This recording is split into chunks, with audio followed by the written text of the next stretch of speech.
Dimanche 10 novembre 2024. Mesdames, Messieurs, bonsoir. Bienvenue à toutes et à tous dans cette session d'information sur la télévision Labari. Depuis leur arrivée au pouvoir, les autorités du Conseil national pour la sauvegarde de la patrie, le CNSP, ont initié et pris plusieurs mesures pour assouplir la vie chère dans notre pays. Il s'agit entre autres, par exemple, de la réduction à moitié du prix de la tonne de ciment ou encore, plus récemment, les mesures d'assouplissement pour la mise en circulation des engins à deux roues, des mesures qui sont saluées par les populations, notamment les acteurs de la société civile. Je propose de suivre celui-ci. Il se nomme Elhaï Salissou Amadou. Il apprécie donc ces mesures prises par le CNSP et leur demande par la même occasion d'alléger également la souffrance des Nigériens relativement à la question de la location des maisons ici au Niger, à Niamey en particulier. Une question sur laquelle est également attendue, selon Elhaï Salissou Adamou, les autorités du pays. Je vous propose de l'écouter. Avant que le président se prononce là-dessus, lui, le ministre concerné de l'habitat, doit avoir une démarche qualitative qui permettra d'avoir une orientation par rapport à ce qu'il fait. Parce que ça fait des années que les gens sont en train de souffrir dans ce sens. À ce qui concerne les loyers, la location, elle est chère, surtout à Niamey.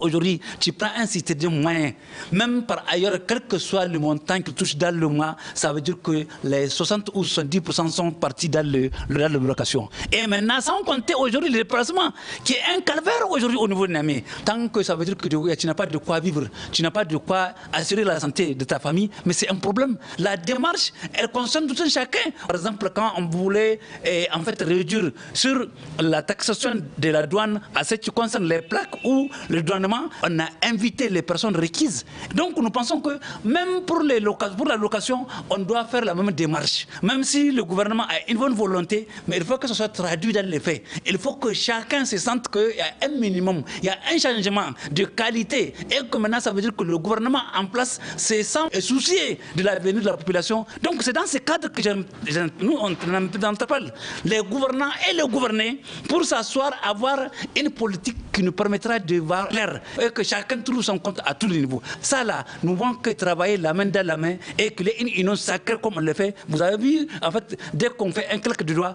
tout le monde s'en concerné parce qu'il y a le patriotisme aujourd'hui. Le Niger était par terre auparavant, mais ici maintenant on est en train de cicatriser les plaies que nous avons souffert avec vous pendant des années. Donc je pense que le message, c'est quoi? Le message il est simple, que chacun doit se sentir concerné par la chose publique qui nous permettra d'avoir un Niger nouveau. Il faut que le gouvernement soit concerné pour qu'il y ait une démarche inclusive à tous les niveaux. La coordination de la commune 1 de l'organisation de la société civile dénommée COSNA a organisé et initié ce matin une opération dénommée Ville propre, une opération lancée par l'administratrice déléguée de la ville de Niamey et qui vise à rendre donc l'arrondissement communal Niamey 1 plus salubre. Le résumé du lancement de cette opération avec nos reporters Ibrahim Abdou et Adamou Soumana. Ces coups de balai donnés par l'administratrice déléguée de l'arrondissement communal Niamey 1 marquent le lancement d'une série d'opérations de salubrité initiées par les membres de la coordination Niamey 1 de la Convergence pour la souveraineté des nations du Sahel.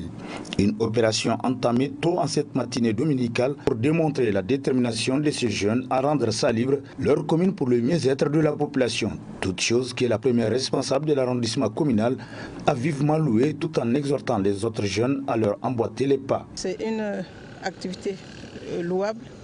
Je pense que si chaque citoyen peut prendre exemple sur eux, on ira loin. Vous savez, au niveau de la région de Niamey, de la ville de Niamey précisément, il y a une journée de salubrité collective qui a été initiée chaque fin de mois. Et le concept, c'est bien sûr que chacun balaye devant sa porte.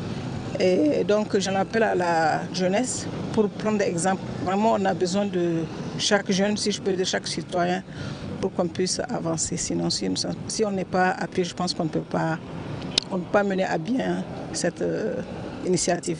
L'un des initiateurs de cette opération de salubrité a pour sa part donné les raisons du choix de cette place en indiquant qu'il s'agit là d'une initiative qui va concerner certains endroits stratégiques de leur commune. Pour nous, c'est un acte vraiment patriotique qu'il faudrait poser à ce niveau pour un changement de comportement. Parce que force est de constater que de façon générale, dans nos villes, il y a beaucoup de salubrité. C'est la population même qui contribue à cette salubrité. Donc il va falloir que vraiment nous jeunes, qu'on se réveille afin vraiment d'assainir nos villes. Donc pour nous, vraiment, c'est une activité de tout un chacun qu'on doit inculquer, en tout cas dans la mémoire de tout un chacun. Tout le monde est invité vraiment à assainir, ne serait-ce que vraiment sa maison, hein, la devanture de sa maison. Et Inch'Allah, donc on va atteindre l'objectif vraiment qui est recherché. Cette place, c'est une place qui est historique. Hein. C'est une place qui a vu le jour juste le lendemain des événements du 26 juillet. Pour nous, donc, c'est vraiment une référence. Il faudrait qu'on commence par cette place-là. Et c'est une activité qu'on va répercuter, qui va continuer. Hein, qui va continuer. La prochaine fois, on aura d'autres sites qu'on va envisager, tels que les places publiques, tels que les cimetières, les hôpitaux, les écoles, etc. Soulignons que le coup d'envoi de cette opération de salubrité a concerné la voie dénommée 100 mètres dans sa partie allant du rond-point francophonie au centre technique de la FENIFOOT. Une belle initiative de Constance qui mérite de faire école dans les autres arrondissements communaux de la capitale, voire au-delà. Le quartier Fulankwara, Kwaratagi, si vous voulez, situé dans le 2e arrondissement communal de la ville de Niamey, a depuis hier un nouveau chef. Il a été élu au cours d'un scrutin qu'il a remporté à plus de 97% des suffrages exprimés, donc valables. Il se nomme Hassan Amadou Ali. Son élection s'est déroulée en présence des autorités régionales, mais également d'une nombreuse foule, en présence également de nos reporters Sadou Doumi et Adam Soumana qui nous en font un compte-rendu.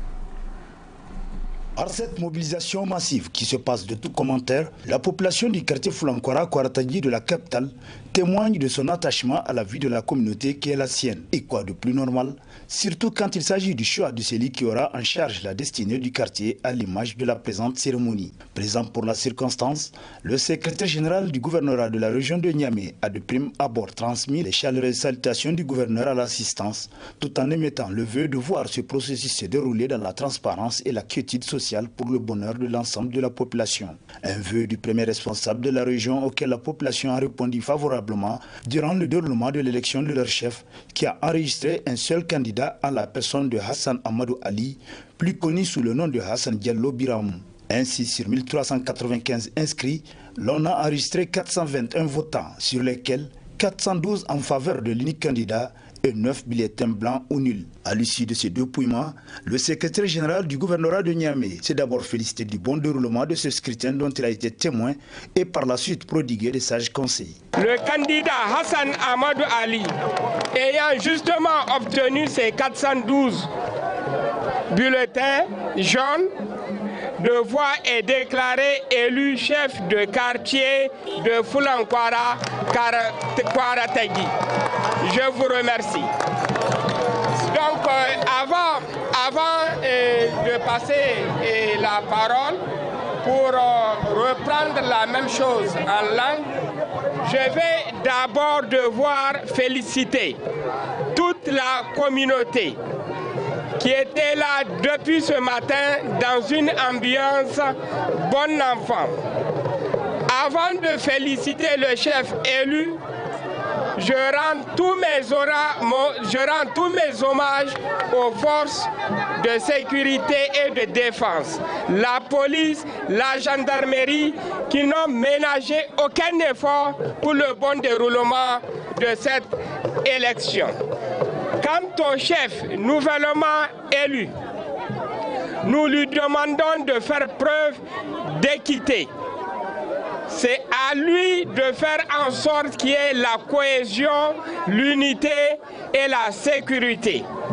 Nous lui demandons également d'être à l'écoute de toute cette population, de toute cette communauté, parce qu'il en est aujourd'hui le père, sans aucune différence. Le tout nouveau chef fraîchement élu, Hassan Amadou Ali, a pour sa part témoigné de toute sa gratitude à l'endroit de l'ensemble de la population et a rassuré cette dernière d'œuvrer pour leur bien-être.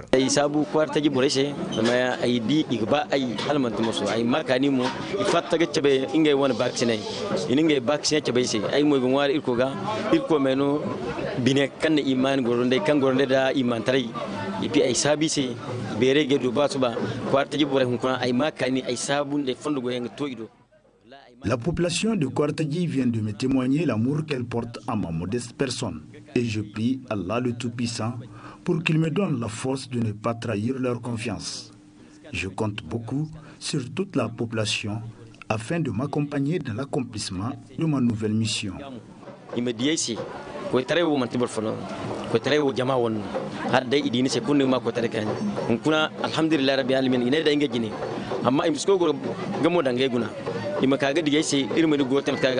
Ainsi, à partir de cet instant, Hassan Amadou Ali est le nouveau chef du quartier Fulankwara Kwartadji, succédant à son défunt frère Daouda Biramou, rappelé à Dieu. Ce nouveau chef, de l'avis de bon nombre des habitants du quartier, est un homme humble et respecté, mais aussi et surtout qui inspire confiance.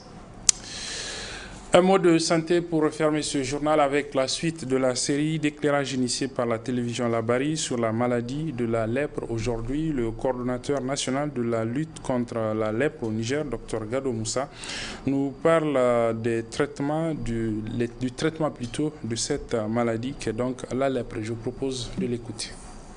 La lèpre dispose aujourd'hui de produits très efficaces pour lutter contre la lèpre. Il s'agit de l'association de 3 médicaments dans une seule plaquette qu'on appelle la PCT, la polychimiothérapie. Donc ces 3 molécules sont la rifampicine. La rifampicine, vous allez voir qu'il s'agit d'un produit qui est dans le traitement de la tuberculose. Vous avez également la dapsone. La dapsone est la première molécule qui a été utilisée avant les années 80 pour traiter la lèpre. Et enfin, vous avez la clofazimine qui est associée également à ces 2 médicaments pour faire ce qu'on appelle la polychimiothérapie. Le succès même de la lutte contre la lèpre, c'est l'efficacité du traitement.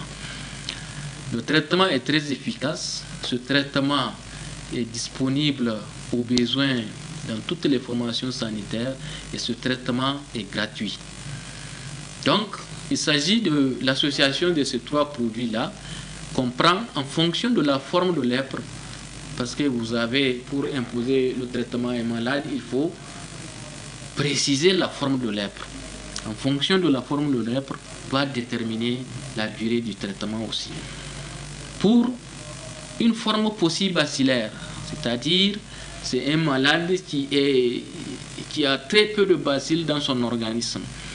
Ce traitement va nécessiter la prise mensuelle d'une plaquette de PCT par mois et pendant 6 mois. Ça veut dire qu'on peut guérir la forme paucibacillaire de la lèpre en 6 mois. Quant aux formes multibacillaires, les formes multibacillaires sont les formes qui ont plus de 6 stages sur le corps, mais ou bien qui ont une bacilloscopie positive à l'examen. En ce moment, on propose de donner 12 plaquettes de PCT en raison d'une plaquette par mois pendant 12 mois consécutifs. Donc, voyez-vous, on peut guérir des formes multibacillaires en 12 mois de traitement.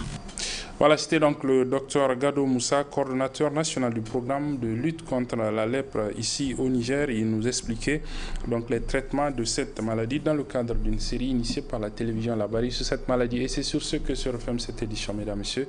Merci de l'avoir suivi et très bon début de semaine à toutes et à tous. Au revoir.